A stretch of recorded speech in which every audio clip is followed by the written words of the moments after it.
Hamstring strain.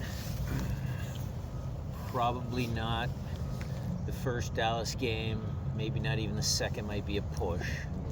But if we need him, maybe for the third, he might be back. And just to follow up on that, he had a pretty big reaction. Did you get the sense that was more of him worried about the injury or more frustrated that he was coming out of the game? I think a little of both. The kid's never been injured. Josh, I remember Josh Dente when he got his first injury. They're the same. They're young. It's emotional. They don't really know, okay, how bad is it? So he was, feeling that he had a good game, and then he had to come out. Nico says that the door is closed. This is definitely it for him in Seattle. How have you had conversations with him to know that he feels that way, and how do you kind of react to that? Oh, it's sad. He's been such a great player for the club, but he's the one actually that makes the final decision. So we're going to enjoy him for as long as we can, Jada, and it's his choice. Nico basically said that he felt like you guys doubted him and didn't really express the desire to bring him back, from the coaching staff all the way up to the front office. What would you say to that? Well, that's his opinion. I would say that this club has done a good job of making sure the players feel welcome, and certainly Nico's achievements on the field have been great. I think the coaching staff does a good job. I think Nico's been supported. We've had good players here. Sometimes it just comes down to business. Look, we all know people can get emotional. Reed, Chad Marshall, when he retired, other people. Nico's an emotional guy. You saw him, on that last home game. You could see it. So how he feels, we respect how he feels. So, again, it's maybe to your question, maybe it's a little sad, but we got to respect his feelings. Do you feel like you could have done anything different in terms of dealing with him throughout the year to show him that he was welcome here? You wanted him in the future? Well, I think we did that. I think we showed him that we wanted him here, but maybe not to the level that he expected or wanted. But we certainly made it known that he's been a great player. We'd like him around. But, at the end of the day, it comes back to his choice again. So looking ahead to Monday, when you come off the field and you see that it is going to be Dallas, what's your first reaction to facing FC Dallas here in the playoffs first round? Tough team, a couple of draws, 9 games unbeaten, if I'm saying that correctly, but only 2 wins and 7 draws, I think, Kevin. Yes. So look, you can it's statistics, you can twist them around. They're undefeated in 9, and it sounds really good, but they've only won 2. So how does that relate to us? We kind of set that same narrative out there. We're undefeated, but how many wins have we actually had? So good team, good young, strong team. We'll be ready for them. When you, I know it's your job to make the lineups and make those tough decisions, but when you have players like Nico and Raul that you aren't, putting in that in that starting lineup, how challenging maybe is that, given the talent that they have and the production that they can still give, or how has that been? That's a great question, Jada. Look, I'll start with Raul. So Raul in the Charlotte game came off the bench. Started that game, scored a couple of great goals. We thought he had him back, and then another little niggly injury here. Jordan coming on. It's just conversations. It's conversations with Raul. Look, this is the team I'm going to go with. And then both Raul and Nico, to their credit, because they're good pros, they know what's going on. Their commitment is to the guys in the locker room. They say, yeah, I'm upset. I want to play. They let me know they want to play.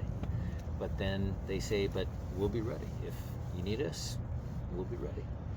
Do you think Nico can still contribute at a starter level anywhere else on anybody else's team? Sure.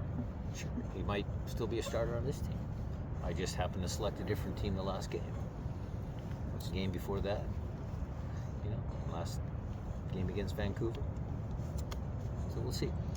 Are you adapting your preparation differently because of the clear change of format on this playoffs? We'll practice more penalty kicks. We got a pretty good penalty kick taking team. You've got Raul, Nico, Montero, JP, Albert. We got a great goalkeeper, A.B. Sissoko. Yeah, A.B. Sissoko. You might see him on the bench. We got a good penalty kick taking team. What's the situation with Kellen? Kellen Rowe, he's back in full health. He hasn't seen the field a lot because, Reed's, development has kind of pushed some of, Kellen's minutes. But we had a conversation out there just today. Funny how maybe you saw that. Maybe that's the question. He wants to play. He's another veteran guy that we'll rely on and we'll need. So got to keep him ready. That kind of leads to it. It's just that without having Reed, you can't go back to calling on Kellen. Oh yeah.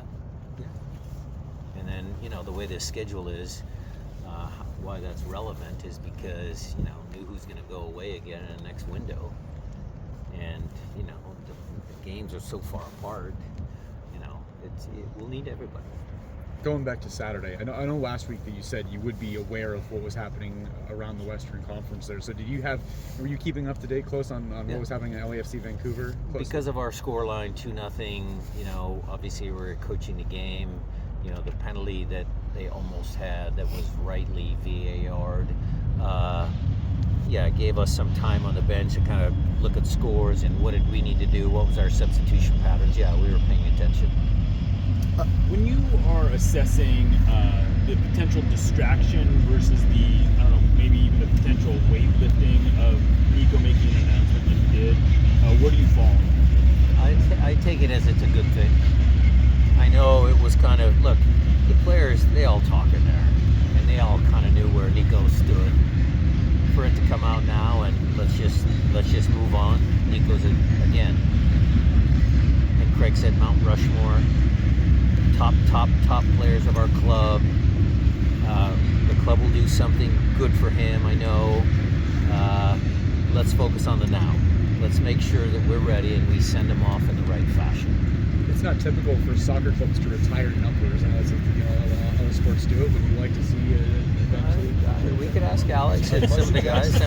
Great question. We don't have anything like that, so maybe we. 50th anniversary season coming up. Yeah. Is this an odd way, though, for a player that's given so much to the club to make his exit? I don't know if anything's odd these days, Jada. Look, nowadays, social media, athletes, everything, kids, it's out there, those stories. It's not just soccer, it's in baseball, basketball. Some of the trade rumors in basketball these days, who wants to leave, who wants to stay. I think it's just part and parcel of the new times. Wanted to ask a question about Jackson. Well, he'll impact the team in the playoffs the way he's done it all year. He's been very good, very steady. His improvement, Wade Weber, he saw it. I think Andy Rose has done a good job with him. So it's good. It's what we needed. As far as his future here, leaving it in doubt, how do you feel about that? Or another Mount Rushmore. We could have a separate Mount Rushmore for goalkeepers. You could do that, Jada. But no, again, certainly there's conversations ongoing there, and we'll see where the two sides come. He's again a leader in that clubhouse, and I know that Stefan Fry is focused on Dallas and making sure that we continue this season. Anything else, guys? That's it. Thanks.